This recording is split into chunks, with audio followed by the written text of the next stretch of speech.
ये है आज हमारे गांव में जो पारंपरिक झिझिया होता है, छोटे छोटे बच्चे बहनें हमारी गाती हैं और घूम घूम करके। आज हमारे दरवाजे पे देखिए कितना 5 गो झिझिया एक बार में आया है। और हमारे उत्तर बिहार में, उत्तर भारत में ये सबसे ज्यादा प्रचलित है पारंपरिक झिझिया।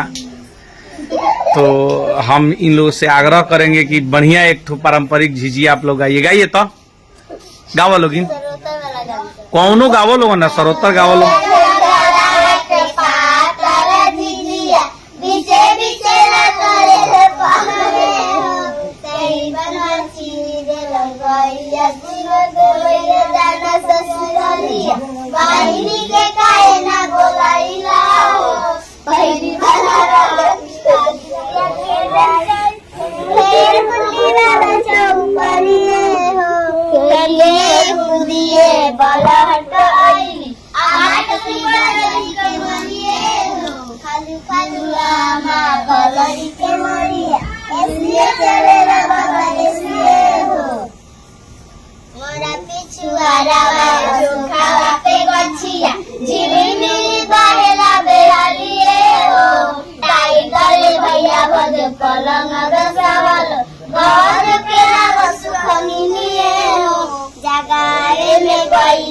छोटा कोना ना दिया उठा हो जो उठा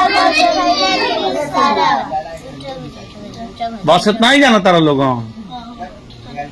जा, तो तरह से हो गए।